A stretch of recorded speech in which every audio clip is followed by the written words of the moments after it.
Question बघितले होते समरायझेशनच्या टाईपमध्ये. इंग्रजी किंवा मराठी कुठल्याही भाषेचं व्याकरण जर समजून घ्यायचं असेल तर त्यामध्ये सगळ्यात महत्वाचं इम्पॉर्टन्स जे जातं ते कन्स्ट्रक्शन ऑफ सेंटेन्सेसला. कारण तुम्हाला समोरच्या व्यक्तीला प्रश्न विचारायचा आहे, एखादा कम्युनिकेशन डायरेक्ट किंवा इनडायरेक्ट त्यांना बोलायचंय, साधा संवाद साधायचा आहे किंवा एखाद्या गोष्टीचं एक्सप्लेनेशन द्यायचंय, तर त्याच्यासाठी तुम्हाला एकाच प्रकारची जर समजा वाक्यरचना असेल तर तुम्हाला जो अर्थ समोरच्यांना समोरच्यांनी घ्यावं असं अपेक्षित आहे ते पॉसिबल होणार आहे का? किंवा समजा तुम्हाला एखाद्याला प्रश्न विचारायचे आणि त्यावेळेस तुम्ही सरळ साध्या उच्चारामध्ये, कारण सेंटेन्स कन्स्ट्रक्शन मध्ये ज्या पद्धतीनं वाक्याचं कन्स्ट्रक्शन मॅटर करतं, प्लेस ऑफ वर्ड्स मॅटर करतो, त्याच पद्धतीनं त्याचं प्रनाउन्सिएशन सुद्धा मॅटर करत असतं. आणि याच धर्तीवर वाक्याचे इंग्रजी असू द्या मराठी असू द्या व्याकरणामध्ये विविध प्रकार पडत असतात. तर सुरुवातीला आपण बघूया व्हॉट आर द सेंटेन्सेस. नेमकं वाक्य म्हणजे तरी काय? तर sentence is a group of words that gives a complete thought. थोडक्यात काय म्हणता येईल आपल्याला की sentence is a group of words, not only the group of words but it has a meaning और इट हॅज अ मीनिंगफुलनेस. वाक्याचा अर्थ लागला पाहिजे आणि त्यामध्ये त्यांनी सगळ्यात इम्पॉर्टंट गोष्ट काय तर हे ग्रुप ऑफ वर्ड्स आहे. ग्रुप ऑफ वर्ड्स मध्ये it may be consist noun, pronoun, verb, adverb, adjective, preposition, conjunction, interjection, etc. etc. And the construction of the sentences has to be follow a proper hierarchy of the words. म्हणजे कर्त्यानंतर कर्म घ्यायचं की कर्मानंतर क्रियापद घ्यायचं की अगोदर क्रियापद घ्यायचं, हे आपल्याला काय सांगतं की त्यामधनं तुम्ही बोलत असलेल्या वाक्याचा अर्थ लागला पाहिजे. आणि म्हणून the group of words should be meaningful for the construction of the sentence. It is important. Sentence begin with capital. आता आपल्याला माहित आहे की प्रत्येक प्रकारचं वाक्य, मग ते प्रश्नार्थी असू द्या किंवा कुठलेही असू द्या, आपण वाक्याची सुरुवात कशाने करत असतो?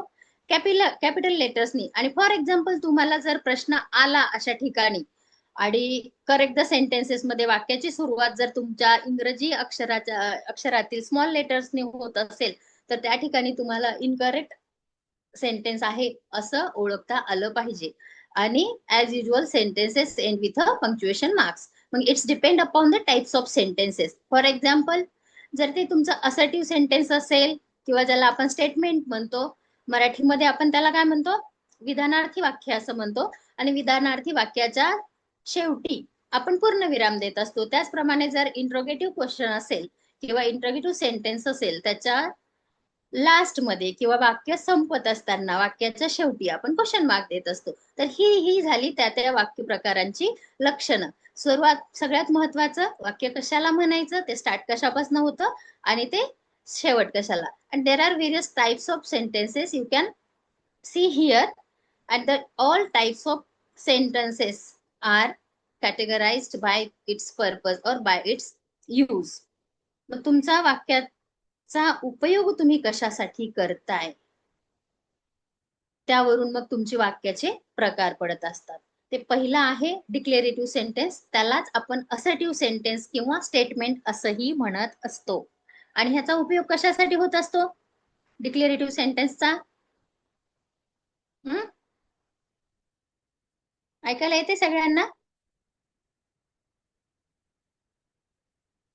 Can anyone respond?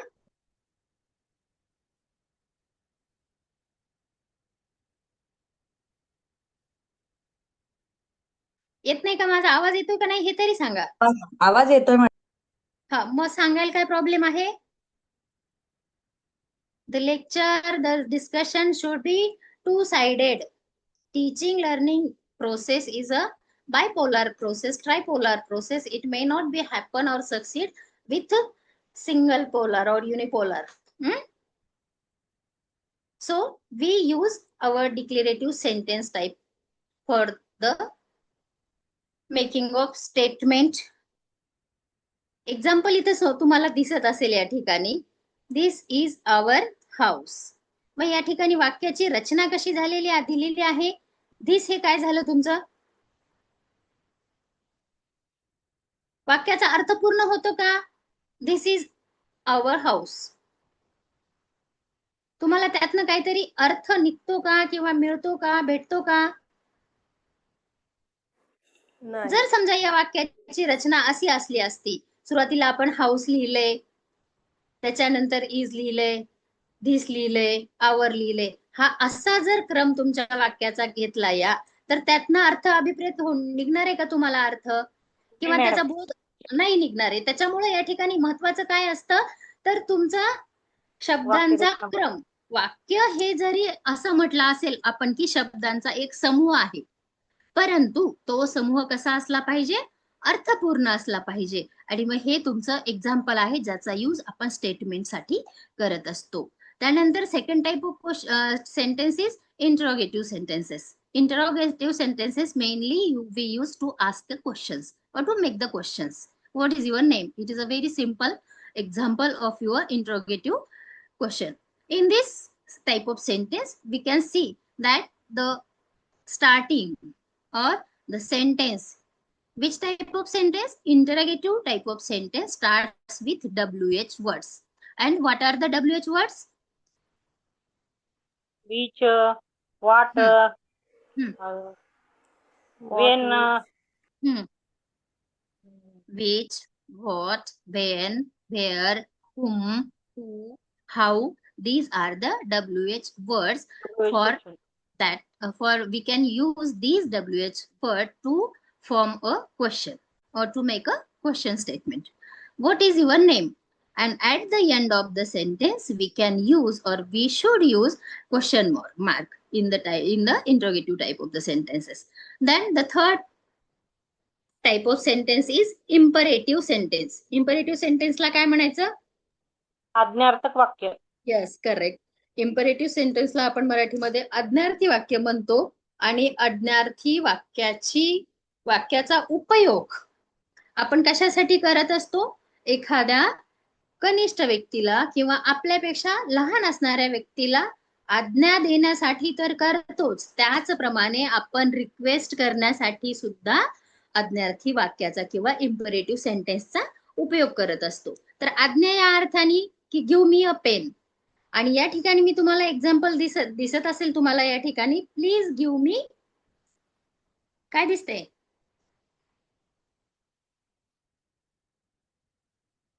Please give me money. मनी आहे का. Yes yes, please give me money.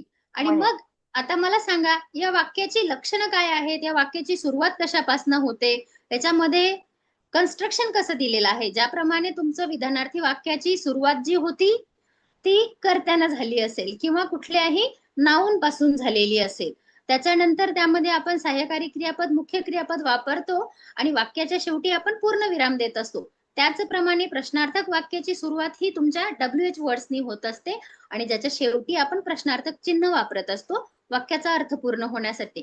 त्याचप्रमाणे इम्परेटिव्ह सेंटेन्स किंवा आज्ञार्थी वाक्य, ज्याचा उपयोग आपण आज्ञा किंवा कमांड देण्यासाठी तसेच आपण समोरच्याला विनंती करण्यासाठी सुद्धा या वाक्याचा उपयोग करू शकतो. आणि अशा वाक्यांची सुरुवात जर समजा तुम्हाला रिक्वेस्ट करायची असेल, ऑब्व्हियसली तुम्ही प्लीज या शब्दाने किंवा या शब्दापासूनच वाक्याची सुरुवात करणार आहात. बट तुम्हाला जर या ठिकाणी कमांड करायची असेल तर तुमच्या वाक्याची सुरुवात कशाने झाली पाहिजे, येस प्लीज. रिक्वेस्ट करण्यासाठी तुम्ही प्लीज वापरता, नो डाऊट. पण जेव्हा तुम्ही आज्ञा देता समोरच्याला, तर तेव्हा तुम्ही वाक्याची सुरुवात कशापासून केली पाहिजे, प्लीज. प्लीज रिक्वेस्ट साठी आहे, मान्य आहे, पण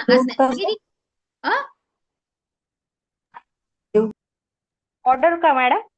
येस येस, ऑर्डर कमांड एकच. मग ऑर्डर करायची असेल तुम्हाला, तुमचं कन्स्ट्रक्शन कसं असेल मला सांगा एखादं वाक्य. फॉर एक्झाम्पल,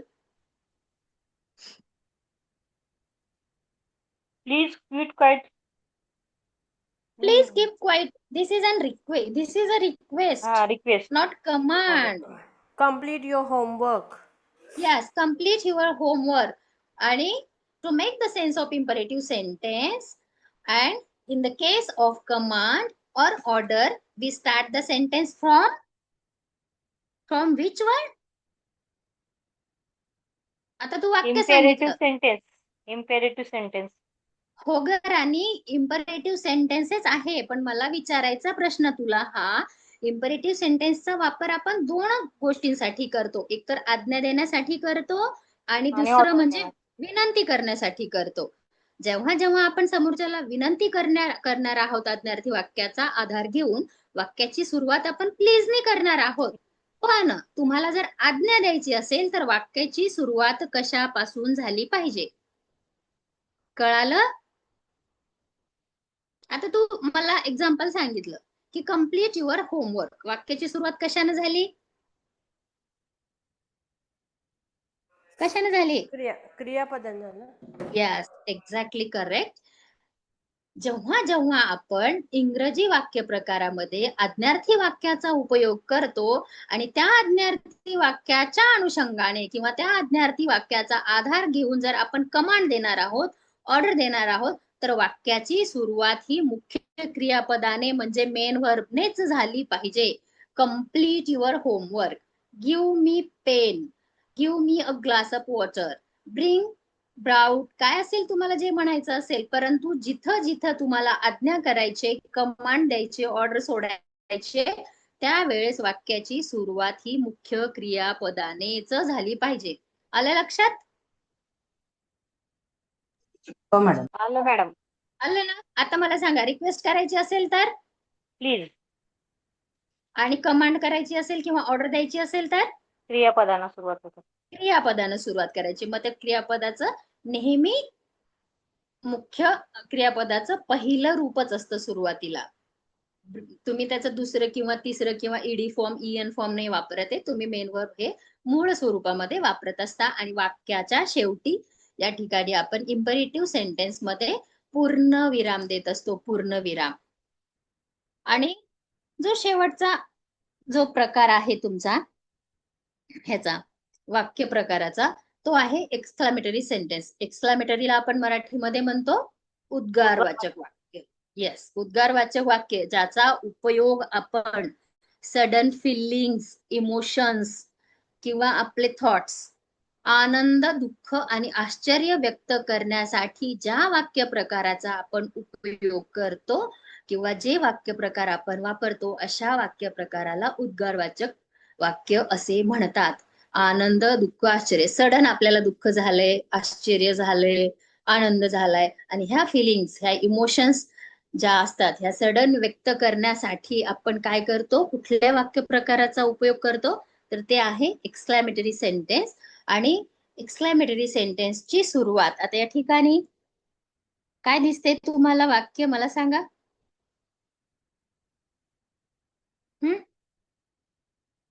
एक्झाम्पल दिसते इथे सगळ्यांना? आज्ञा द्यायले का मॅडम? आ आज्ञा द्यायले का? नाही नाही नाही नाही, आज्ञा संपली तुमची, वरतीच गेली आज्ञा. तुम्ही काही आज्ञाधारक नाही, त्याच्यामुळे ते ऐकत नाही म्हणलं तुमचं. Exclamatory undone. अलास आहे, अलास, आय एम. आश्चर्यचकित का? यस, उद्गारवाचक वाक्य. आनंद, दुःख, आश्चर्य अशा भावना व्यक्त करण्यासाठी ज्या वाक्याचा आपण उपयोग करतो, त्या वाक्याला काय आपण म्हणतो, उद्गारवाचक वाक्य. आणि उद्गारवाचक वाक्यामध्ये इंग्रजीमध्ये जसं for example, hurray, we won the match, alas, he died, अरे रे, अबब असं म्हणतो की नाही आपण, अरे केवढा मोठा साप, त्या पद्धतीचं इंग्रजीमध्ये एक्सक्लॅमेटरी सेंटेन्स मध्ये तुमचे उद्गारवाचक शब्द आले पाहिजे आणि उद्गारवाचक शब्दाच्या नंतर लागून लगेचच तुमचं उद्गारवाचक चिन्ह असलं पाहिजे आणि त्यानंतर उर्वरित वाक्याचा भाग, अशी या वाक्याची रचना असली पाहिजे. आलं लक्षात? चालू पुढे. हो मॅडम. थँक्यू. आता इथं बघा, डिटेल मध्ये जाऊया थोडस. डिक्लेरेटिव्ह सेंटेन्स, ज्याला आपण असर्टिव्ह सेंटेन्स म्हणतो, these are the most important type of sentences. The sentence will tell you fact, opinion and other statement. म्हणजे एखादं स्टेटमेंट, एखाद्या घटनेविषयी स्टेटमेंट लिहायचंय, तुम्हाला निबंध लिहायचा आहे, किंवा तुम्हाला त्या घटनेचं वर्णन करायचंय, किंवा तुम्हाला एखाद्या घटनेबद्दल तिसऱ्या व्यक्तीला काहीतरी सांगायचे विधानामध्ये, त्याला आपण विधानार्थी वाक्य असं म्हणतो. आणि this type of sentence will end with a period, म्हणजे तो स्पेसिफिक टाइम पिरियड सांगितलेला आहे त्यांनी. They can be positive or negative, म्हणजे असर्शन जे असतात किंवा डिक्लेरेटिव्ह सेंटेन्स जे असतात ते पॉझिटिव्ह पण असू शकतात आणि निगेटिव्ह. म्हणजे तुम्ही असं नका म्हणू की मॅडम हे डिक्लेरेटिव्ह सेंटेन्स आहे किंवा विधानार्थी वाक्य आहे, मग ह्याच्यामध्ये तुम्ही नॉट कसं लिहिलं, डिड नॉट कसं लिहिलं. It may be positive or negative. आणि स्ट्रक्चर ऑफ द सेंटेन्स असं असतं तुमचं, तुमच्या साधं वर्तमान काळामध्ये ज्या पद्धतीनं तुम्ही वाक्य लिहिता की subject plus verb plus object, हे त्याचं स्टेटमेंट असतं. वाक्याची सुरुवात ही नेहमी कॅपिटल लेटरने होते आणि वाक्याच्या शेवटी, विधानार्थी वाक्याच्या शेवटी आपण काय वापरतो? पूर्णविराम. यस, पूर्ण विधानार्थी वाक्याच्या शेवटी आपण पूर्णविराम वापरतो. एक्झाम्पल डिक्लेरेटिव्ह सेंटेन्सचे, द स्काय इज ब्ल्यू. वाक्याची सुरुवात कशाने झालेली आहे? कॅपिटल लेटरनी झालेली आहे. याच्यामध्ये कर्ता कर्म क्रियापद आहे. तुम्हाला वाक्याचा अर्थ पूर्ण लागतो किंवा वाक्याचा अर्थबोध होतो की आकाशे निळे आहे, आणि म्हणून हे काय आहे? विधानार्थी वाक्य आहे. The second statement, I am a third grade student, I am a first grade student, I am a fourth grade student. तुम्हाला जे काही सांगायचं तो स्वतःविषयी सांगत आहे की मी डॅश डॅश या ग्रेडचा विद्यार्थी आहे. वाक्याची सुरुवात कर्त्याने झालेली आहे, सहाय्यकारी क्रियापद आहे, त्याच्यानंतर कर्म वापरलेला आहे, आणि वाक्याच्या शेवटी जो आहे तो पूर्णविराम दिलेला आहे. म्हणजे ही पूर्ण लक्षणं जी आहेत तुमची ती डिक्लेरेटिव्ह म्हणजे विधानार्थी वाक्य ना मॅडम? हो ना, मग मी काय म्हणलं? विधानार्थीच ना, त्यालाच आपण असर्टिव्ह सुद्धा म्हणतो. होकारार्थी नकारार्थी दोन्ही बी येतात ना त्याच्यात? येस, विधानामध्ये होकारार्थी विधान पण असणार आहे तुमचं, नकारार्थी पण विधान असणार आहे. वरतीच मी एक्सप्लेनेशन दिलं तुम्हाला बॅक स्लाइड मध्ये. They can be positive or negative and the structure of the statement will be subject plus verb plus object. Got it? The fourth example is he will go to the movies tomorrow. मग ते वाक्य तुमचं वर्तमान काळातलं असू द्या, भूतकाळातलं असू द्या, भविष्य काळातला असू द्या, वाक्याचा अर्थ पूर्ण होतोय. वाक्यामध्ये कर्ता कर्म क्रियापद आहे आणि वाक्याच्या शेवटी पूर्ण विराम आहे. ही सगळी लक्षणं तुमची जी आहेत ती असर्टिव्ह सेंटेन्सेसची आहे. He is a great reader. यात कर्ता आहे, सहाय्यकारी क्रियापद आहे, त्याच्यानंतर तुम्हाला या ठिकाणी ग्रेट रीडर हे विशेषण दिसतं. वाक्याचा अर्थ पूर्ण होतो, कोणातरी व्यक्तीबद्दल तो ग्रेट रीडर आहे असं या ठिकाणी सांगण्यात येतं, आणि वाक्याच्या शेवटी पूर्ण विराम देऊन वाक्याची सांगता केलेली आहे. म्हणून हे वाक्य तुमचं विधानार्थी प्रकारातलं आहे. We have a program in the morning. वाक्याचा अर्थ पूर्ण होतो, ते तुमचं विधानार्थी वाक्य. Then the interrogative sentences. An interrogative sentence is a sentence in the form of questions which we use to request information. आता आपल्याला कुणाला एखाद्या माहिती फॉर एक्झाम्पल मला तुमचं नाव विचारायचंय, मला तुमचा ऍड्रेस विचारायचा आहे, मला तुमचं गाव विचारायचंय, तुम्ही काय काम करताय ते विचारायचंय मला. आणि मग ह्या सगळ्या गोष्टी जर मला विचारायच्या असतील तर मग मी काय करणार आहे? प्रश्न विचारणार आहे, आणि प्रश्न विचारण्यासाठी मला इंटरॅगेटिव्ह सेंटेन्सची मदत घ्यावी लागणार आहे. There are two types of interrogative sentence which expect the answer yes or no असं असलं पाहिजे होतं इथं. कारण ज्या वाक्याचं उत्तर तुम्हाला यस किंवा नो या दोनच शब्दामध्ये मिळतं त्या वाक्यांना आपण रिटॉरिकल क्वेश्चन्स असं म्हणत असतो. काय म्हणतो? रिटॉरिकल. रिटॉरिकल. RHETORICAL. रिटॉरिकल क्वेश्चन्स म्हणत असतो, की ज्याचं उत्तर आपल्याला फक्त यस आणि नो, हो किंवा नाही या दोनच शब्दामध्ये मिळत असतो. आणि तशा वाक्यांची सुरुवात ही सहाय्यकारी क्रियापदापासून होत असते. डीड असेल, डू असेल, do you complete your homework. मग तुम्ही काय म्हणणार आहे? यस किंवा नो हेच उत्तर असणार आहे, हे की नाही? मराठीत काय बोलतात मॅडम याला इंट्रोगेटिव्ह? इंटरॅगेटिव्हला काय म्हणतात? प्रश्नार्थक वाक्य, प्रश्नार्थी वाक्य. अजून काय म्हणता तुम्ही?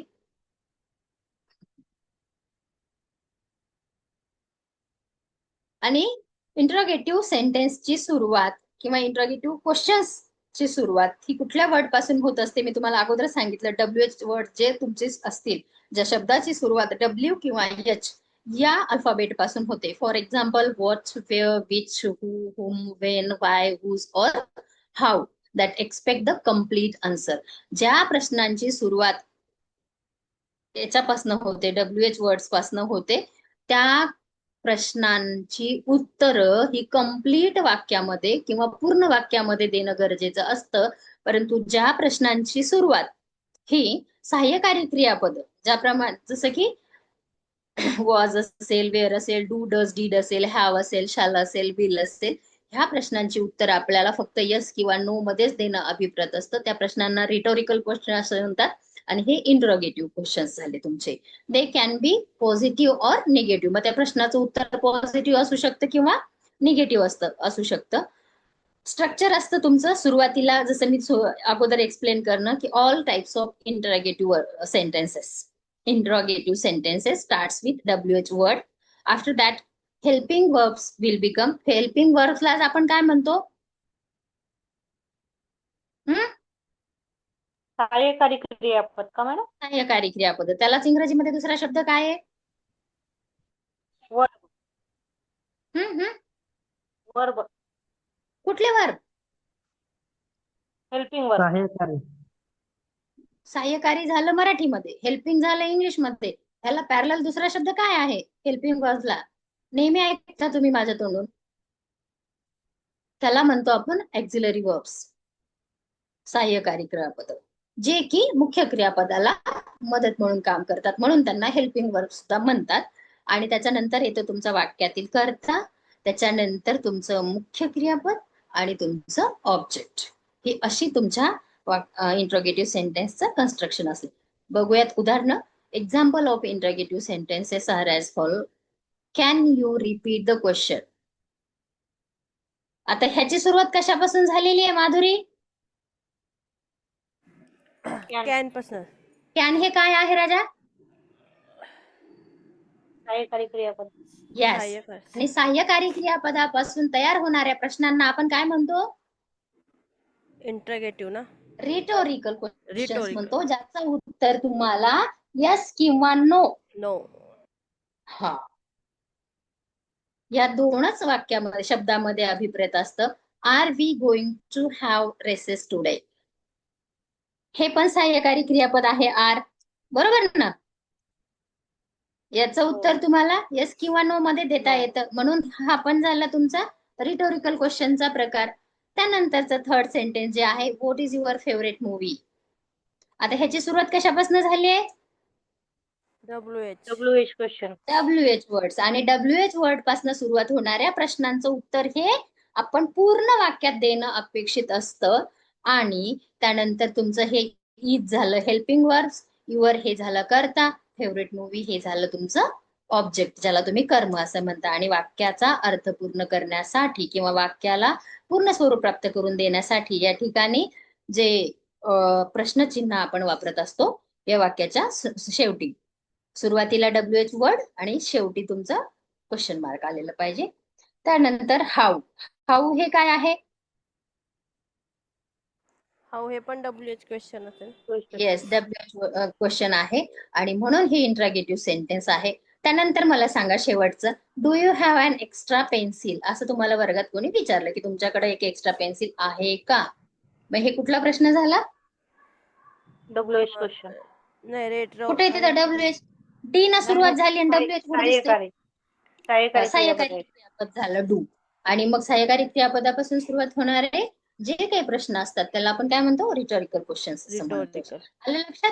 म्हणजे इंटरोगेटिव्ह सेंटेन्सचेच दोन प्रकार आहेत. एक तर आहे तुमचा जो इंटरोगेटिव्ह मेन आहे, जो की WH वर्ड पासून सुरुवात होतो, ज्याचं उत्तर हे पूर्ण वाक्यात देणं अपेक्षित असतं. आणि सहाय्यकारी क्रियापद किंवा हेल्पिंग वर्ड्स पासून सुरुवात होणारे जी काही प्रश्न असतात त्याचं उत्तर हे येस किंवा नो या दोनच शब्दामध्ये देणं अपेक्षित असतं. त्यांना आपण रिटोरिकल क्वेश्चन्स असं.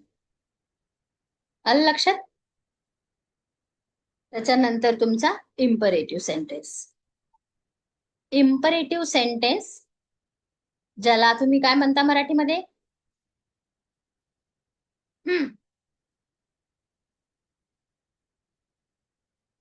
सांगा.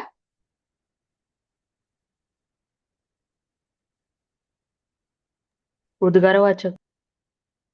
उद्गारवाचक वाक्य असं म्हणतो. आणि या ठिकाणी आपल्याला सरळ सरळ दिसतं की एखाद्या वेळेस इम्परेटिव्ह सेंटेन्सचा उपयोग हा तुम्ही एखाद्या वेळेस विनंती करण्यासाठी किंवा ऑर्डर देण्यासाठी, कमांड देण्यासाठी करत असतो. This type of sentence is used when you order a person to do something or ask a request for or favour. म्हणजे तुम्हाला एखाद्या व्यक्तीचा फेवर मागायचा असेल तर पण तुम्ही त्याला प्लीज, एक्सक्यूज मी, अमुक ढमुक म्हणता. किंवा तुम्हाला जर त्याला आज्ञा करायची असेल, कमांड द्यायची असेल, तरी सुद्धा आज्ञार्थी वाक्याचा उपयोग केला जातो. This type of sentence ends either with a period or question mark. कधी कधी हा फुल स्टॉप असतो किंवा कधी कधी काय असतो, क्वेश्चन मार्क असतो. दे कॅन बी पॉझिटिव्ह और निगेटिव्ह. म्हणजे आज्ञार्थी वाक्य ज्याप्रमाणे विधानार्थी वाक्य हे पॉझिटिव्ह असू शकतात किंवा निगेटिव्ह असू शकतात, त्याच पद्धतीनं विधानार्थी वाक्य देखील पॉझिटिव्ह असू शकतात किंवा हे आज्ञार्थी वाक्य देखील पॉझिटिव्ह असू शकतात. Otherwise it may be negative. There is subject होकारार्थी किंवा नकारार्थी. हा होकारार्थी किंवा नकारार्थी असू शकतात. हा होकारार्थी पण असू शकतात किंवा नकारार्थी, दोन्ही प्रकारचे असू शकतात. There is no subject because subject is understood, it's you. आता या ठिकाणी वाक्यामध्ये तुम्हाला सरळ सरळ करता दिसणार नाही, कारण तुम्ही कमांड देताय समोरच्याला ना, आणि त्या ठिकाणी तुम्हाला करता असं ऍझ्युम करून ते वाक्य कन्स्ट्रक्ट तुम्हाला करायला लागतं. आणि त्याचं स्ट्रक्चर कसं असतं, तुमचं बेस वर्ब किंवा मेन वर्ब आणि प्लस ऑब्जेक्ट. मग आता त्या ठिकाणी तुम्ही असं नका म्हणू की कर्म आहे का, कर्ता आहे का, क्रियापद आहे का, अमुक आहे का, ढमुक आहे का, काही घेणं देणं नाही. ज्या ज्या ठिकाणी वाक्याची सुरुवात ही मुख्य क्रियापदाने झालेली असेल ते वाक्य डोळे झाकून कुठलं असलं पाहिजे, आज्ञार्थी असलं पाहिजे. आणि वाक्याच्या शेवटी तुमचा फुल स्टॉप असेल. पण मला सांगा, विधानार्थी वाक्यामध्ये पण वाक्याच्या शेवटी तुम्हाला फुल स्टॉप दिसणार आहे किंवा पूर्ण विराम दिसणार आहे, आणि आज्ञार्थी वाक्यामध्ये पण तुम्हाला फुल स्टॉप दिसणार आहे. मग विधानार्थी वाक्य आणि आज्ञार्थी वाक्य हे कसं ओळखणार तुम्ही? तुमच्याकडे कुठली मेन खूण आहे? सांगा पटकन. उद्गारवाचक चिन्ह म्हणजे एक्सक्लेमेटरी. आता त्याचा काय संबंध आला इथं? बेस वर्ब असतो का त्याच्यात, बेस वर्ब ना? ते समोरच दिसतंय तुम्हाला. आणि मग विधानार्थी वाक्याची सुरुवात कशाने झालेली असते? बरं ठीक आहे, इथं बेस वर्ब आहे दिसते तुम्हाला, मान्य आहे. विधानार्थी वाक्याची सुरुवात कशाने झालेली असते? वर्बने झालेले असते ना, मेन वर्ब. विधानार्थी सहाय्यकारी असर्टिव्ह क्रियापदन. डिक्लेरेटिव्ह सहाय्यकारी क्रियापदानं रिटोरिकल क्वेश्चनची सुरुवात होत असते.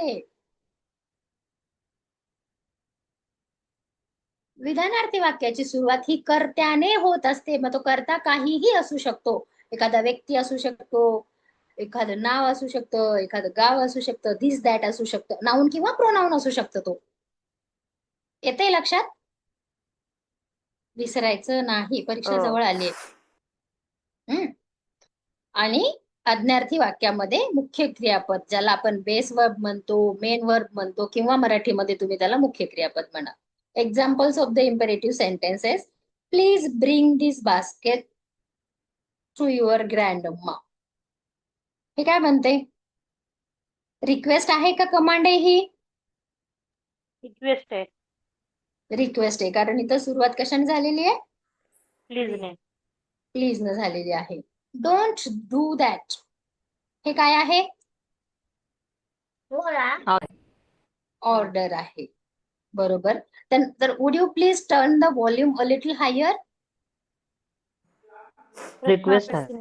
रिक्वेस्ट आहे, परंतु त्यांनी विचारले की कृपया तुम्ही करणार का आवाज कमी याचा. त्याच्यामुळं करणार का असं म्हणल्यामुळे या ठिकाणी वाक्याचा सेन्स हा इंटरॅगेटिव्ह जातो, आणि म्हणून मग वाक्याच्या शेवटी या ठिकाणी आपल्याला क्वेश्चन मार्क वापरणं क्रमप्राप्त ठरतं.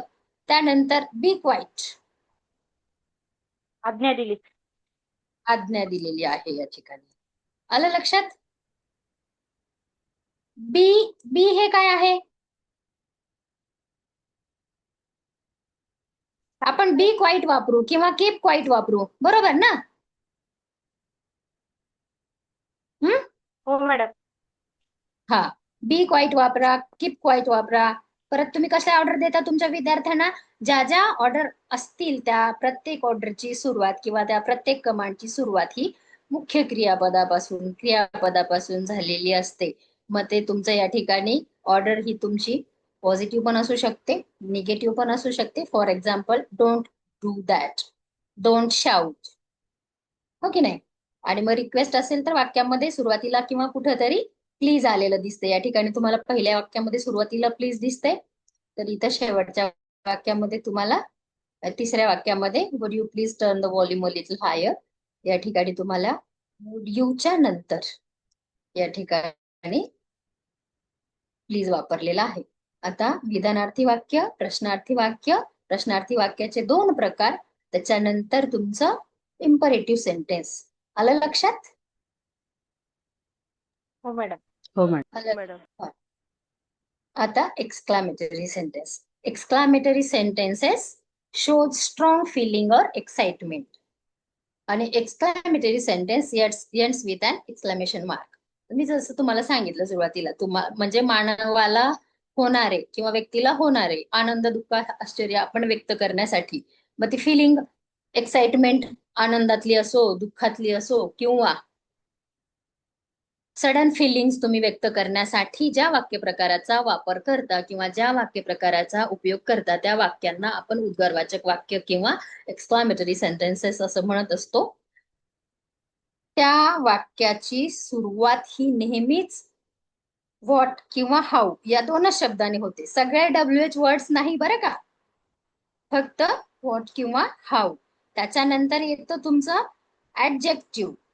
ऍडजेक्टिव्ह कशासाठी? तर तुमचं सडन फिलिंग्स एक्सप्रेस करण्यासाठी. नंतर येतं नाऊन, सब्जेक्ट प्लस वर्ब. आणि जेव्हा जेव्हा वाक्याची सुरुवात हाऊन होते त्यावेळेस ऍडजेक्टिव्ह येतं किंवा ऍडव्हर्ब तुम्ही वापरू शकता. सब्जेक्ट आणि वर्ब हा दोन्हीकडं कॉमन असतो. परंतु व्हॉटनी जर वाक्याची सुरुवात झालेली असेल तर तुम्हाला या ठिकाणी वाक्यामध्ये नाऊन येतं. परंतु हाऊनी जर वाक्याची सुरुवात झालेली असेल तर वाक्यामध्ये खाली काय असतं? आपल्या ऍडजेक्टिव्हच्या नंतर, आपला हाऊच्या नंतर काय असतं? ऍडव्हर्ब असतं. एखादं वाक्य सांगा बरं मला एक्सक्लेमेटरी. पण हाऊ आणि व्हॉट नाही वापरलं तरी वाक्य होतं ना दुसरं. वाव असं म्हणतो ना आपण, वाव म्हणून पण करू शकतो ना. हा, वाव म्हणू शकतो ना. Wow is exam, so beautiful. हा, पण तो वाक्याचा सेन्स एक्सक्लामेशन सारखा होत नाही. हे वाव आता आता आलंय ना ग, हा हा हा बरोबर आहे ना? हा. हा, कारण मेन बेसिक ग्रामर मध्ये तुम्हाला जे सडन फिलिंग्स किंवा इमोशन्स व्यक्त करण्यासाठी what a beautiful girl she is असं वापरतो की नाही आपण? What a giant elephant this is असं वापरतो ना. आणि मग असं जर वाक्य कन्स्ट्रक्ट केलं आपण, what a beautiful day, what हे झाला तुमचा एक्सक्लामेटरी वर्ड, त्याच्यानंतर अ ब्युटिफुल आणि डे. मग वाक्याची सुरुवात, वाक्याचं कन्स्ट्रक्शन कसं झालं तुमचं? व्हॉट प्लस वाटणे हाऊ. ऍडजेक्टिव्ह. हा, व्हॉट आणि हाऊ. फक्त तुम्ही आता नाऊन कधी वापरायचं आणि ऍडवर्ब कधी वापरायचं हे लक्षात ठेवा. त्याच्यानंतर I am angry, you did a great job. आता इथं तर व्हॉट पण नाही वापरलेलं, हाऊ पण नाही वापरलेलं, परंतु वाक्याच्या शेवटी या ठिकाणी तुम्हाला उद्गारवाचक चिन्ह दिसतं ना. हो मॅडम, चिन्ह दिसून चिन्ह हा, वाचलं. मग ते मुख्य खूण आहे तुमच्या उद्गारवाचक वाक्याची. त्याच्यानंतर यू ओन द प्राइज. मग आता इथे तुम्ही हुर्रे वापरलं तरी पण वाक्याचा सेन्स कम्प्लीट होतो, नाही वापरलं तरी पण वाक्याचा सेन्स कम्प्लीट होतो. दॅट इज अ ह्यूज वेल किंवा what a huge well this is असं जरी वापरलं तरी वाक्याचा सेन्स कम्प्लीट होतो. म्हणजे तुमच्या भावना सडन त्या ठिकाणी व्यक्त केलेल्या आहे.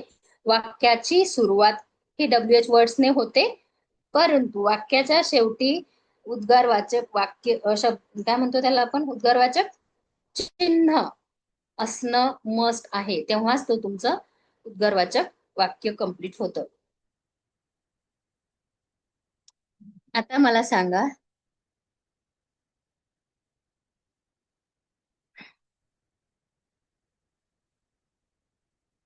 या ठिकाणी तुम्हाला हे 10 वाक्य दिसतात आहे का सगळ्यांना? स्क्रीन दिसते ना?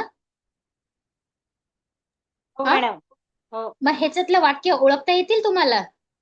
हो मॅडम. फर्स्ट वाक्य, have you made a decision yet. कुठला प्रश्न हा कुठला प्रश्न आहे किंवा कुठला प्रकार आहे वाक्याचा? इंट्रोगेटिव्ह का मॅडम? इंट्रॅगेटिव्ह आहे, परंतु हा. इंट्रॅगेटिव्हचे दोन टाइप सांगितले मी तुम्हाला. एक सांगितला तुमचा साधा जो इंट्रॅगेटिव्ह मेन, आणि दुसरा सांगितला रिटोरिकल. हा कुठला आहे? साधा आहे.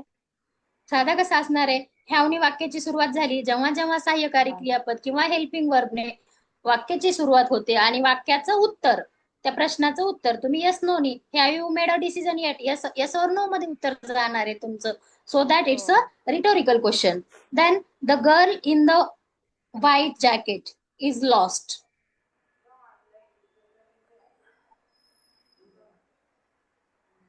विधानार्थ वाक्याला काय बोलते? इंट्रोगेटिव्ह ना.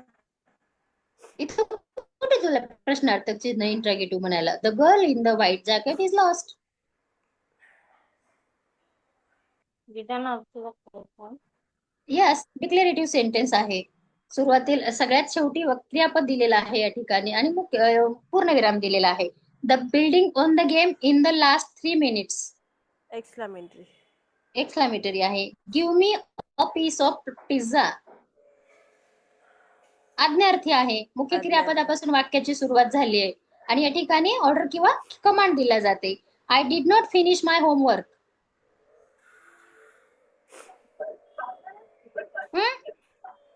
डिक्लेरेटिव्ह. डिक्लेरेटिव्ह. डिक्लेरेटिव्ह सेंटेन्स आहे. Where is my science book. Interrogative. Interrogative, कारण इथं तुम्हाला वाक्याची सुरुवात WH ने झालेली आहे आणि पूर्ण वाक्य हे जे आहे तुमचं, याचं उत्तर हे पूर्ण वाक्यामध्ये अपेक्षित आहे. Please come with me to the movie. Imperative. Imperative. Imperative, I made a perfect score on this test. Exclamatory. Exclamatory. Why is John late for our late date. Interrogative. Interrogative, open your locker immediately. Imperative. Imperative. चला, मग अशी वाक्याचा प्रकार तुम्हाला ओळखता आला पाहिजे, किंवा तुम्हाला करेक्ट सेंटेन्स मध्ये जरी असं प्रश्नाचं उत्तर आलं, ते तुम्हाला देता आलं पाहिजे. बरोबर ना? हो मॅडम. आलं Yes, लक्षात ma'am. आता? हो मला आता मॅडम. सांगा, या Yes, वाक्याच्या ma'am. प्रकारामध्ये काही हे आहे का, अडचण आहे का? नाही मॅडम. असेल तर आताच सोल्युशन करू, आणि पुढचे जे वाक्याचे प्रकार आहेत कन्स्ट्रक्शन वरून जे पडतात, ते आपण त्याच्याकडे आपण थोडस बघूया. हो मॅडम. जाऊ समोरच्या मुद्द्याला. हो मॅडम. हो मॅडम. ओके, चलो, थँक्यू.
दिसते का तुम्हाला? स्लाइड दिसते स्क्रीनवर? हो मॅडम. आता आपण मेनली जे बेसिक टाइप्स ऑफ सेंटेन्सेस आहे ते बघितलं वाक्याच्या कन्स्ट्रक्शन साठी आणि वाक्य प्रकार आपल्याला लक्षात येण्यासाठी. पण जेव्हा जेव्हा आपल्याला ट्रान्सफॉर्मेशन ऑफ सेंटेन्सेस असा प्रश्न येतो किंवा conversion of sentences simple to complex, complex to compound किंवा सिम्पल टू कंपाऊंड असा प्रश्न जेव्हा जेव्हा आपल्याला येतो त्यावेळेस आपल्याला हेही तिन्ही प्रकार वाक्याचे माहीत असणं गरजेचं आहे. आणि या ठिकाणी जे 3 प्रकार पडतात तुमचे ते कुठले आहेत? सिम्पल सेंटेन्स, कंपाऊंड सेंटेन्स आणि कॉम्प्लेक्स सेंटेन्स. आणि अगोदर जे आपण वाक्याचे मुख्य प्रकार बघितले कुठले कुठले बघितले सांगा एकदा सगळेजण. इंट्रोगेटिव्ह सांगू शकता? आधीच आहे हा ना. हा सांगा, फटाफट सांगा. Interrogative, exclamatory, imperative. डिक्लेरेटिव्ह किंवा assertive sentence, interrogative sentence, imperative sentence and exclamatory sentence हे वाक्याचे प्रकार बघितले. त्यामध्ये इंटरोगेटिव्ह मध्ये आपण 2 टाईप बघितले, इंटरोगेटिव्ह सेंटेन्स अँड रिटॉरिकल क्वेश्चन्स. ते आपल्याला होते वाक्याचा उपयोग आपण कशासाठी करतो, म्हणजे प्रश्न विचारण्यासाठी करतो किंवा एखाद्याला स्टेटमेंट देण्यासाठी करतो किंवा आज्ञा देण्यासाठी करतो, रिक्वेस्ट करण्यासाठी करतो किंवा भावना व्यक्त करण्यासाठी करतो. म्हणजे त्याचा जो काही मेन पर्पज आहे त्या पर्पज नुसार, उद्दिष्टानुसार, वाक्याच्या सेन्स नुसार किंवा त्याचा उपयोगानुसार आपण वाक्याचे जी काही प्रकार पडतात ते 4 प्रकार. आणि त्यानंतर वाक्याच्या कन्स्ट्रक्शन वरून जे वाक्याचे प्रकार पडतात किंवा ज्याला स्ट्रक्चर वरून म्हणतो ते आहे सिंपल सेंटेन्स, कंपाऊंड सेंटेन्स आणि complex sentence. A simple sentence has just 1 clause. एक क्लॉज असतो त्याच्यामध्ये एकच कर्ता, एक कर्म आणि एक क्रियापद, subject plus verb plus object असं सेंटेन्स कन्स्ट्रक्शन असतं. म्हणजे ते वाक्य साधे वाक्य ज्याला आपण मराठीमध्ये म्हणतो. कॉम्प्लेक्स सेंटेन्सला काय म्हणायचं मराठीमध्ये?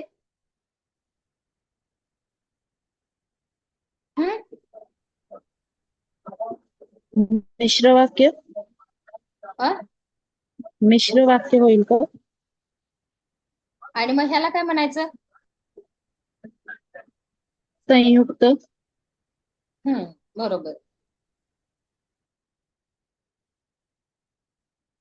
मला सांगा मग साधे वाक्य, कॉम्प्लेक्स आपलं सिंपल सेंटेन्स, कॉम्प्लेक्स सेंटेन्स आणि कंपाऊंड सेंटेन्स मध्ये फरक काय आहे?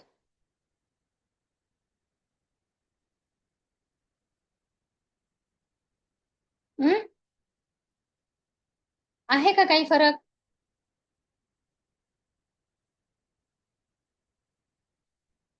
Simple sentence is just 1 clause किंवा एक स्टेटमेंट असतं, ते त्याच्यामध्ये एक कर्ता असतो, क्रियापद असतो, कर्म असतो, संपली वाक्याची रचना. परंतु मिश्र वाक्य किंवा ज्याला आपण कॉम्प्लेक्स सेंटेन्स असं म्हणतो त्यामध्ये एक मेन क्लॉज असतो आणि एक सबऑर्डिनेट क्लॉज असतो. म्हणजे ज्या वाक्यामध्ये एक मुख्य वाक्य आणि एक किंवा अधिक उपवाक्य त्यालाच आपण सबऑर्डिनेट क्लॉजला मराठीमध्ये काय म्हणतो? एक गौण वाक्य किंवा एकापेक्षा जास्त गौण वाक्य आलेली असतात अशा वाक्याला आपण मिश्र वाक्य असं म्हणतो. फॉर एक्झाम्पल समजा आपल्याला म्हणायचं असेल की जो विद्यार्थी मेहनत करतो तो यशस्वी होतो. वाक्य आहे कम्प्लीट? हे आहे का नाही? आहे. परंतु या ठिकाणी जो आणि तो, म्हणजे जो विद्यार्थी मेहनत करतो तो यशस्वी होतो, याच्यामध्ये एक मुख्य वाक्य आहे. मुख्य वाक्य कोणतं आहे? तो यशस्वी होतो. कोण यशस्वी होतो? तर जो मेहनत करतो तो यशस्वी होतो. मग गौण वाक्य कोणतं झालं तुमचं? जो विद्यार्थी मेहनत करतो. हे विद्यार्थी सगळेच आले म्हणजे ते सबऑर्डिनेट मध्ये आले. जो विद्यार्थी मेहनत करतो, परंतु यशस्वी जो झाला ज्याने मेहनत केली तोच. या ठिकाणी एक वाक्य नाहीये ना, 2 वाक्य आहेत. 2 मधलं एक वाक्य तुमचं मुख्य वाक्य असेल आणि दुसरं जे वाक्य आहे ते उपवाक्य असेल. पाऊस पडत असल्यामुळे आम्ही घरीच राहिलो. आम्ही घरीच राहिलो हे मुख्य वाक्य आहे तुमचं, बरोबर का? परंतु का घरी राहिले तुम्ही? तर पाऊस पडत असल्यामुळं.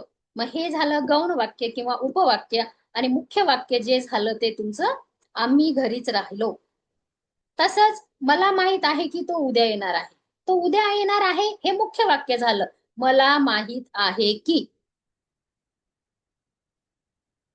मग ही वाक्य अशा सबऑर्डिनेट वर्ड्सनी, जो तो असेल किंवा की, अशा जेव्हा तेव्हा अशा विधानांनी किंवा अशा शब्दांनी जोडलेली असतात.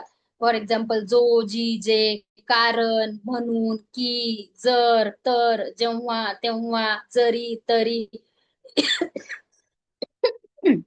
हे जे मिश्र शब्द असतात, या मिश्र शब्द तुम्हाला वाक्यामध्ये आढळतात आणि या मिश्र शब्दाचा उपयोग मुख्य वाक्य आणि गौण वाक्य ह्या दोन गोष्टींना जोडण्यासाठी केला असतो किंवा त्याचं एक साध्य वाक्यामध्ये रूपांतर करण्यासाठी केला जातो. तेव्हा ते वाक्य कुठलं असतो? मिश्र असतं. म्हणजे आता मिश्र वाक्याची खूण तुमची मुळात काय झाली की एकतर ते साधं वाक्य नाही, म्हणजे त्याच्यामध्ये एकच कर्ता, एकच क्रियापद, एकच कर्म असं काही आहे का? नाही. यामध्ये एक किंवा जास्त, एक मुख्य क्लॉज असेल ज्याला आपण मेन क्लॉज म्हणतो आणि एक किंवा एकापेक्षा जास्त सबऑर्डिनेट क्लॉज किंवा त्याला तुम्ही मराठीमध्ये काय म्हणता, गौण वाक्य किंवा उपवाक्य असतात. इंग्रजीमधलं ह्याचं कॉम्प्लेक्स सेंटेन्सचं जर उदाहरण घ्यायचं असेल तर when the rain stop the children went outside to play. पाऊस जसा थांबला तशी मुलं पळायला गेली, म्हणजे जसं तसं. मग या ठिकाणी इंग्रजीमध्ये आपण जसं तसं वापरण्याच्या ऐवजी when the rain stop the children went outside to play. आणि मग या ठिकाणी कधी कधी वाक्यामध्ये कॉमा वापरलेला असतो, म्हणजे कॉमेनेच हे सबऑर्डिनेट क्लॉज आणि मेन क्लॉज हे वेगळे केलेले असतात किंवा जोडलेले असतात. त्याच्यानंतर कंपाऊंड सेंटेन्स. कंपाऊंड सेंटेन्सला काय म्हणायचं?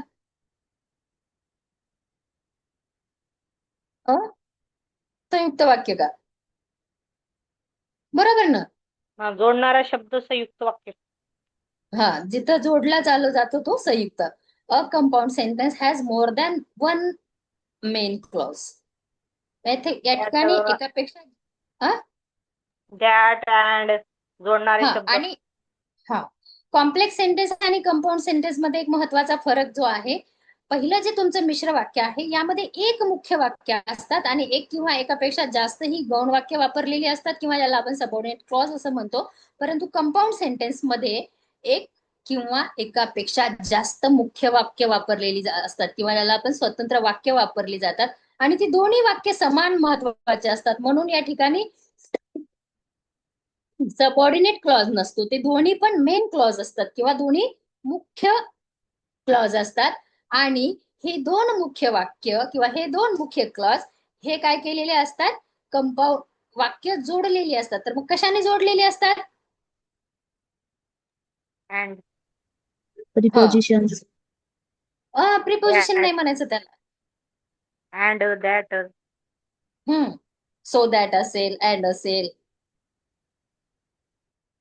आणि, पण, परंतु, किंवा, म्हणून, नाहीतर असे जे जोड शब्द वापरून दोन मुख्य वाक्य जोडलेले असतात ते म्हणजे संयुक्त वाक्य. बरोबर ना?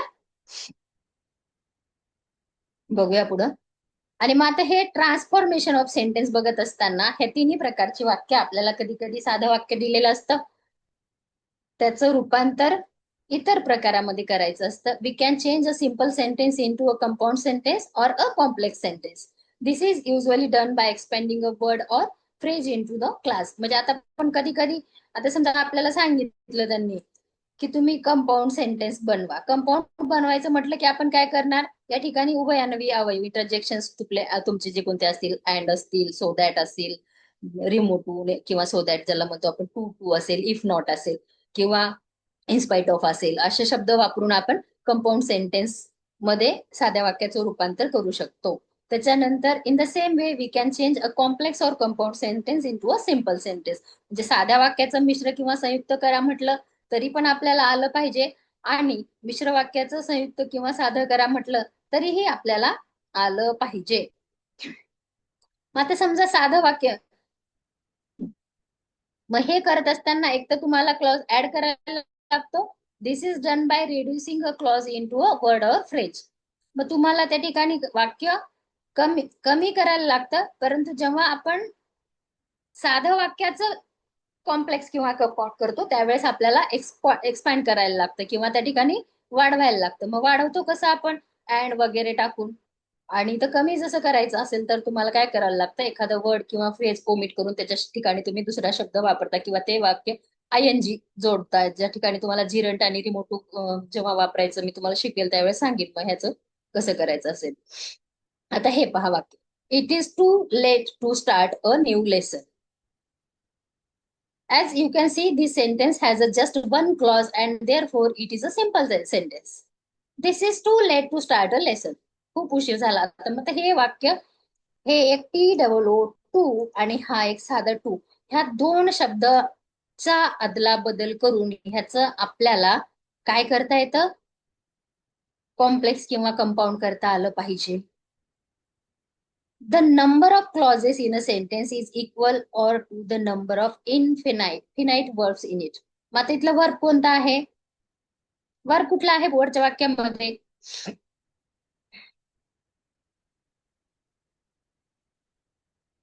वर्ब कुठलं आहे?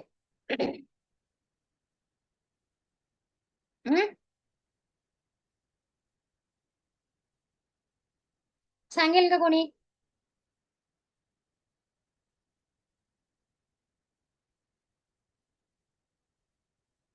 बोला बोला, कोणीतरी बोला.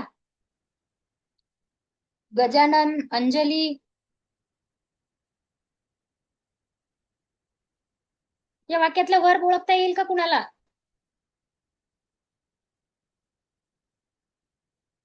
बरं हे तरी समजलंय का सिंपल कॉम्प्लेक्स कंपाऊंडचं नेमकं काय आहे त्याचं स्ट्रक्चर? माधुरी, आवाज येतोय का माझा? हो मॅडम समजले. मग आता कुठे अडचण कुठे आहे मला सांगा. हे इतकं समजलंय सिंपल कशाला म्हणायचंय, कॉम्प्लेक्स कशाला म्हणायचंय, कंपाऊंड कशाला म्हणायचंय? Yes ma'am. Yes yes. मग सांगा बरं मला काय फरक आहे कॉम्प्लेक्स मध्ये आणि कंपाऊंड मध्ये? कॉम्प्लेक्स मध्ये मेन क्लॉज आणि एक सबऑर्डिनेट क्लॉज असतं. कंपाऊंड मध्ये म्हणजे जे क्लॉज असतात ते एकापेक्षा जास्त मेन असतात दोन आणि किंवा ते दोन असतात. आपल्याला दोन असतात आणि ते आपल्याला अँड आणि सो दॅट या म्हणजे शब्दांनी जोडावे लागतात. बरोबर आहे. मग इथं कॉम्प्लेक्स सेंटेन्स मध्ये एक मुख्य वाक्य असतं किंवा मेन क्लॉज असतो आणि एक किंवा एकापेक्षा जास्त सबऑर्डिनेट क्लॉज तुम्हाला दिसतील मिश्र वाक्यामध्ये. आणि जर तुम्हाला संयुक्त वाक्याचा विचार करायला गेला तर या ठिकाणी दोन वाक्य जी असतात ती दोन वाक्य तितकीच महत्वाची असतात. दोन्हीही मेन क्लॉज असतो. त्या ठिकाणी सबऑर्डिनेट क्लॉजचा प्रश्नच येत नाही कारण दोन्ही वाक्य तेवढ्याच महत्वाची असतात, परंतु उभयान्वयी अवयवांनी ती जोडलेली असतात. आलं लक्षात? मग आता ह्याचं ट्रान्सफॉर्मेशन, आता प्रश्न तुम्हाला नेमका हाच येतो की तुम्हाला सिंपलचं कॉम्प्लेक्स मध्ये रूपांतर करायचंय किंवा कॉम्प्लेक्सचं कंपाऊंड मध्ये रूपांतर करायचंय किंवा मग कॉम्प्लेक्सचं सिंपल मध्ये करायचंय, कंपाऊंडचं सिंपल मध्ये करायचंय. मग हे करण्यासाठी काही नियम आहेत, काही स्ट्रॅटेजी आहेत, काही गोष्टी आपल्याला बेसिकली माहित असल्या पाहिजे. बरोबर आहे की नाही? हो मॅडम. आता मी मराठीमध्ये एक तुम्हाला वाक्य सांगते. राम शाळेत गेला. कुठलं वाक्य आहे हे? साधं वाक्य. साधं वाक्य. साधं वाक्य आहे. बरोबर बरोबर, सिंपल सेंटेन्स आहे. राम शाळेत गेला आणि त्याने अभ्यास केला. कुठलं आहे हे? Complex sentence. कसं असू शकेल कॉम्प्लेक्स? राम शाळेत गेला आणि त्याने अभ्यास केला. तो शाळेत गेला हेही तेवढंच महत्वाचं आहे, त्याने अभ्यास केला हेही महत्वाचं आहे, परंतु ही दोन मुख्य वाक्य आणि या उभयान्वयी शब्दाने किंवा आणि या उभयान्वयी अवयवाने जोडलेली आहेत. मग वाक्य प्रकार कुठला झाला? कंपाऊंड. कंपाऊंड झालं की नाही? त्यांना कंपाऊंड केलं की नाही? बांधलं की नाही? आणीनी दोन्ही वाक्यांना एकत्र केले की नाही? दोन्ही मुख्य वाक्य आहे, दोन्ही वाक्य तेवढीच महत्वाची आहे, परंतु या ठिकाणी आणि या शब्दांनी ती जोडलेली आहेत म्हणून ते झालं कंपाऊंड.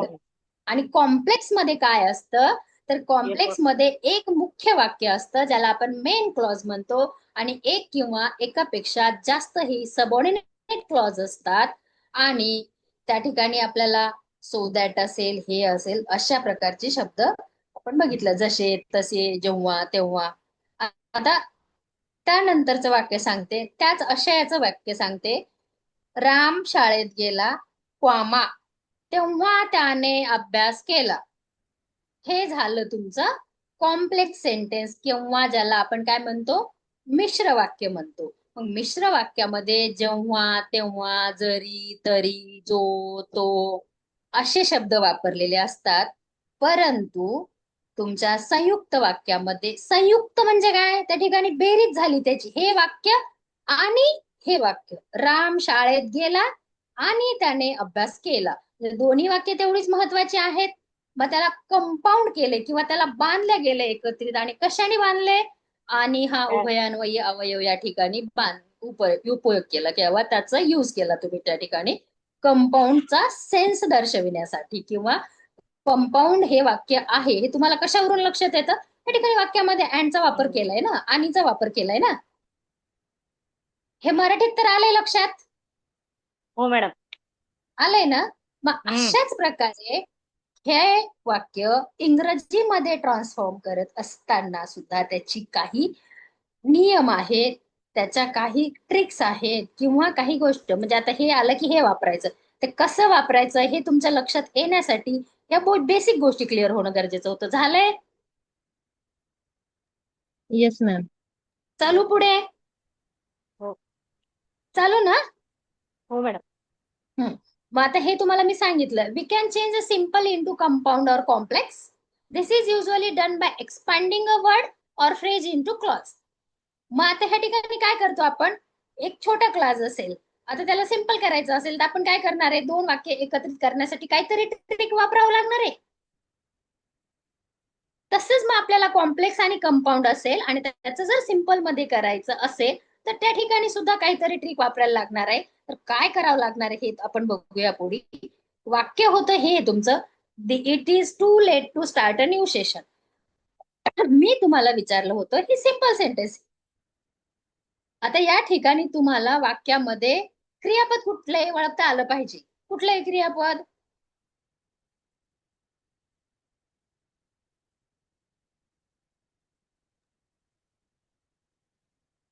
कुठलंही क्रियापद. लिसन नाही, ते लेसन आहे, लेसन. हा, लेसन. LESSON काय आहे ते? क्रियापद आहे. क्रियापद कुठले? क्रियापद, क्रियापद म्हणजे वाक्यामधला क्रिया दर्शविणारा शब्द. कुठला आहे तो? स्टार्ट. स्टार्ट आहे की नाही. मग सिंपल सेंटेन्सचं कंपाऊंड किंवा कॉम्प्लेक्स मध्ये ट्रान्सफॉर्मेशन करत असताना किंवा कुठल्याही वाक्याचं ट्रान्सफॉर्मेशन करत असताना आपल्याला भर द्यायचा असतो. तो कशावर द्यायचा असतो? मुख्य क्रियापद कुठला आहे ते आपल्याला ओळखता आलं पाहिजे. कारण क्रियापद start. हा, कारण मुख्य क्रियापदाच्या अगोदर या ठिकाणी TOO टू आणि लेट. लेट हे काय मग वाक्यातलं?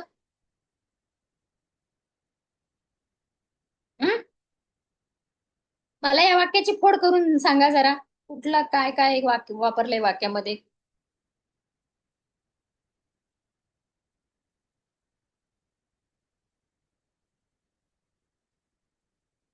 Hurry up.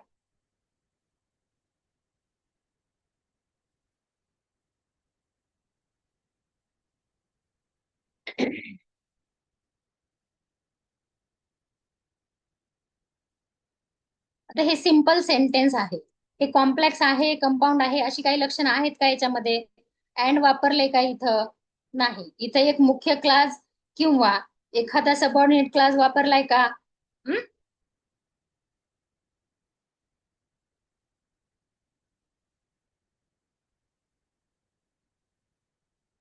सांगा पटापट.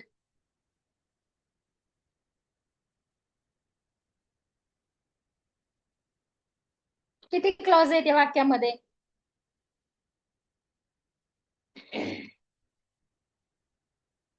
मिश्र वाक्य आहे मॅडम.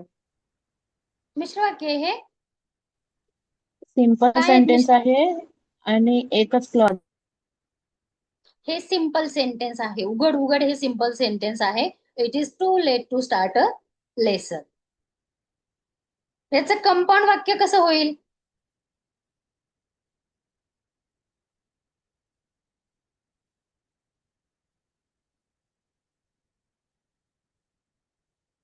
हम्म? आता ह्या ठिकाणी तुम्हाला काय सांगितले? As you can see this sentence has just one clause. एकच क्लॉज आहे या वाक्यामध्ये. दोन दिसतात आहे का तुम्हाला? दोन कर्ते वापरलेत का? दोन क्रियापद वापरलेत का? किंवा दोन कर्म वापरलेत का? नाही, एकच क्रियापद आहे या ठिकाणी. एक क्रियापद आहे म्हणजे एकच मेन क्लॉज आहे. सरळ साधं लक्षण. एकच क्रियापद आहे ना. स्टार्ट एक क्रियापद झालं या वाक्यातलं. याच्या व्यतिरिक्त दुसरं क्रियापद दिसतंय का तुम्हाला या ठिकाणी? नाही मॅडम, एकच क्रियापद आहे. एक क्रियापद आहे म्हणजे एकच मुख्य वाक्य आहे, एकच मेन क्लॉज आहे. याचा अर्थ हे वाक्य कुठलं आहे? सिंपल सेंटेन्स आहे. आणि मग सिंपल सेंटेन्स जर तुम्हाला कॉम्प्लेक्स किंवा कंपाऊंड मध्ये करायचं असेल तर काय करायला लागेल?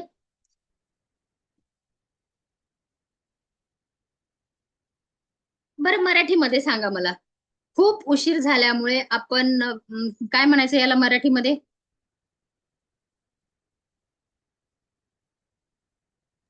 इट इज खूप टू उशीर लेट टू झाल्यामुळे स्टार्ट. आपण हा, खूप म्हणजे उशीर नवीन झाल्यामुळे धडा आपण सगळे एकत्र आलो. नाही, नवीन धडा सुरू करण्यासाठी खूप उशीर झालेला आहे. हे साधे वाक्य आहे. मग ह्याचं जर कंपाऊंड करायचं असेल तर इथं कुठेतरी जर तर झालं पाहिजे. कॉम्प्लेक्स करायचं असेल तर, किंवा कंपाऊंड करायचं असेल तर इथं आणि आलं पाहिजे. बरोबर आहे ना?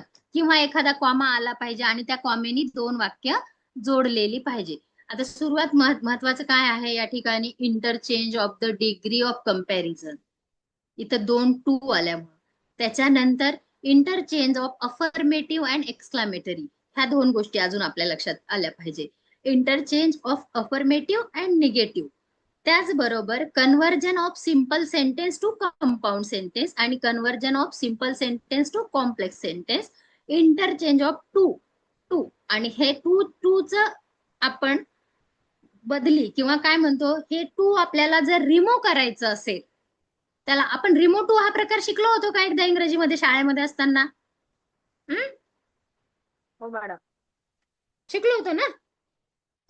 हो मग मॅडम. काय करायचो आपण रिमूव्ह टू मध्ये? टू टू आलं त्या ठिकाणी पहिल्या टूच्या जागी टू सो वापरायचो आणि दुसऱ्या टूच्या जागी आपण काय वापरायचो? तूच वापरत. दॅट वापरायचो. परंतु वाक्य बदलायचं का नाही? वाक्याचा सेन्स बदलत नव्हता, परंतु वाक्याची रचना सो दॅट नाही हो. सो दॅटने करत होतो. मग आता इथे हे जर वाक्य असेल, it is too late to start a new lesson, कसं करणार?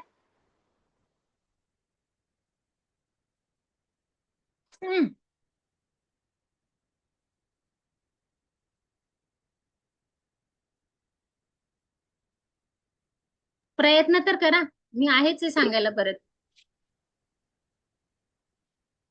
पहिल्या टूच्या जागी सो वापरायचं आणि दुसऱ्या टूच्या जागी दॅट वापरायचं.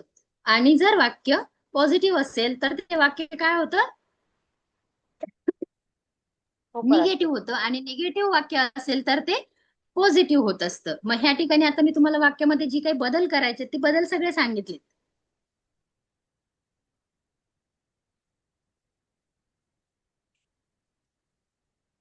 कसं करणार? It is so late That start a new lesson. मी काय सांगितलं एक बदल लक्षात घ्या मॅडम. सुरुवातीला टूच्या जागी सो वापरायचे, दुसऱ्या टूच्या जागी दॅट वापरायचं. जर वाक्य तुमचं पॉझिटिव्ह म्हणजे होकारार्थी असेल तर तो नकारार्थी केलं पाहिजे, आणि जर वाक्य नकारार्थी असेल तर होकारार्थी केलं. बरोबर. आणि मग आता हे स्टार्ट हे जे आहे हे मुख्य क्रियापदाचं पहिलं रूप आहे. दुसरं रूप असलं असेल तर आपण कुड नॉट वापरलं असतं, शुड नॉट वापरलं असतं. परंतु या ठिकाणी पहिलं रूप असल्यामुळं आपण काय वापरू शकतो? Do not. It is so late that we, किंवा आय जे काही तुम्हाला वापरायचा करता ठिकाणी it is so late that we can't किंवा we do not start new lesson. ते असं होत होतं का रे मोटू मध्ये? हं? हो मॅडम. विसरले सगळे. हो मॅडम. बस मग हो, त्या पण त्यात ठिकाणी टाकत होतो. मग आता आपण ठिकाणी सो आणि दॅटनी या ठिकाणी दोन we can't start a lesson किंवा we do not start a lesson हे एक मुख्य वाक्य झालं. हं. हा? आणि हो. इट इज टू लेट हे एक दुसरं वाक्य झालं. मग we can't start a lesson हा मेन क्लॉज झाला आणि इट इज टू लेट हे काय झाला? सबऑर्डिनेट क्लॉज झाला. आणि या सबऑर्डिनेट क्लॉज प्लस मेन क्लॉजला जोडण्यासाठी आपण या ठिकाणी सो दॅट हे वापरलेलं आहे. म्हणजे कुठलं वाक्य तयार केलं आपण?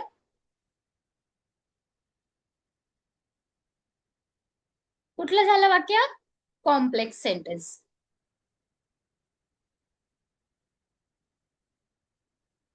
बरोबर ना? हो मॅडम. मिश्र वाक्य. येते का लक्षात? मग आता ट्रान्सफॉर्मेशन करत असताना तुम्हाला इतक्या प्रकारचं ट्रान्सफॉर्मेशन करायला लागतं.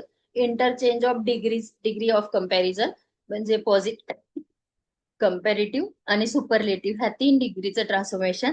त्याच्यानंतर अफर्मेशन टू एक्सक्लामेटरी आणि एक्सक्लामेटरी टू अफर्मेशन.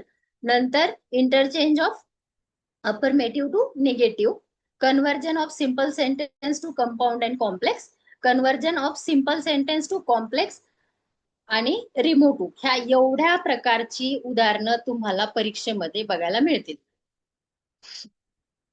पण हे उदाहरणं सोडवण्यासाठी तुम्हाला सर्वात महत्वाचं म्हणजे टाइप्स ऑफ सेंटेन्सेस माहित असले पाहिजे. वाक्य प्रश्नार्थक असेल तर मग त्याची डिग्री ऑफ कम्पॅरिझन कशी करायची किंवा डायरेक्ट इनडायरेक्ट स्पीच कसं करायचं. वाक्य जर इम्परेटिव्ह असेल तर त्याचं ट्रान्सफॉर्मेशन कसं होतं. वाक्य जर असर्टिव्ह किंवा डिक्लेरेटिव्ह असेल तर करत असताना वाक्यामध्ये काय बदल करायला लागतात. तर ह्या सगळ्या गोष्टी आपल्याला समजतील. केव्हा समजतील? ज्या वेळेस आपल्याला टाइप ऑफ सेंटेन्सेस समजतील. मग कुठले टाइप्स ऑफ सेंटेन्स? असर्टिव्ह किंवा डिक्लेरेटिव्ह, इंटरागेटिव्ह. त्याच्यामध्ये 2 प्रकार, एक इंटरागेटिव्ह जे की WH वर्डने सुरुवात होतात आणि ज्याचं उत्तर तुम्हाला पूर्ण वाक्यामध्ये देणं अपेक्षित असतं.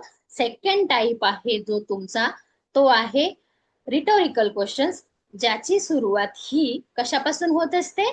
सहाय्यकारी क्रियापदापासून. सहाय्यकारी क्रियापदापासून असेल, वॉज असेल, वेअर असेल, डू डज डीड असेल, शॅल असेल, विल असेल आणि ज्याचं उत्तर हे फक्त यस आणि नो, यस किंवा नो या 2 शब्दांमध्ये अपेक्षित असतं. हे 2 प्रकारचे interrogative sentence. The third one is imperative sentence, ज्याला आपण आज्ञार्थी वाक्य म्हणतो. यामध्ये सुद्धा आपण 2 पर्पज साठी आज्ञार्थी वाक्याचा उपयोग करतो. एक तर आहे कमांड देण्यासाठी किंवा ऑर्डर देण्यासाठी आणि the second one is to request, ज्याची सुरुवात प्लीज ने होत असते आणि कमांड किंवा ऑर्डर देणाऱ्या वाक्यांची सुरुवात ही मुख्य क्रियापदापासून होत असते. हे त्याचं मुख्य लक्षण. आणि जो लास्ट वाक्याचा प्रकार होता बाय पर्पज तो होता एक्सक्लेमेटरी सेंटेन्सेस आणि एक्सक्लेमेशन मार्क या वाक्याच्या शेवटी असतो. तर वाक्याची सुरुवात ही आनंद, दुःख, आश्चर्य व्यक्त करणाऱ्या शब्दांनी होत असते. अतिशय दुःख, अतिशय आनंद किंवा सडन फिलिंग्स व्यक्त करण्यासाठी या वाक्याचा उपयोग होतो. आणि जे next categorization of sentences according to the structure form of the sentences are simple sentence, complex sentence and compound sentence. Simple sentence is very simply it is a just one single main clause and the complex sentences included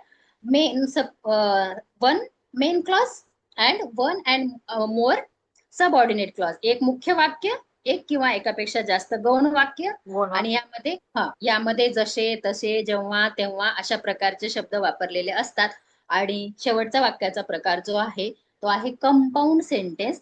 compound मध्ये काय केलेलं असतं तर वाक्य हे 2 वाक्य असतात, 2 main clause असतात आणि दोन्हीही मेन क्लॉज किंवा मुख्य वाक्य ही तेवढीच महत्वाची असतात. कुठलंच वाक्य हे गौण स्वरूपाचं किंवा दुय्यम स्वरूपाचं नसतं.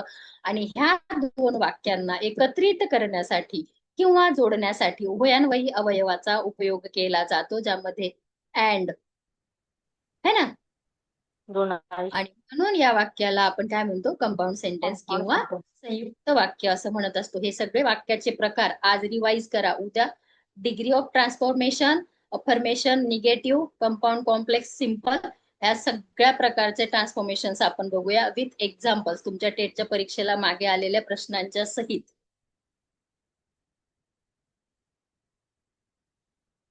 मार्क्स एवढंच थांबायचं काय एवढ्यावर?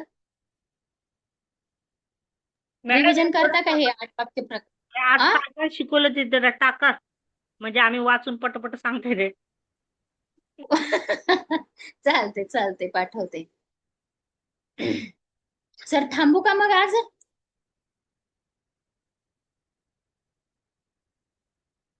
सर आहेत ना?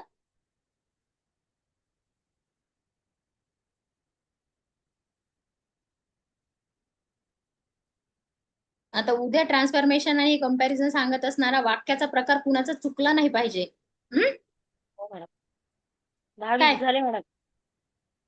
हो 10-20 झाले, पण आता हे तुम्हाला समजण्यासाठी याचं थोडस रिव्हिजन करा तुम्ही. उद्या हे सगळे उदाहरणं आपण घेऊया ट्रान्सफॉर्मेशनचे, आणि त्याच्या जोडीला अजून एखादा व्याकरणाचा कुठला तरी प्रकार आपण बघू.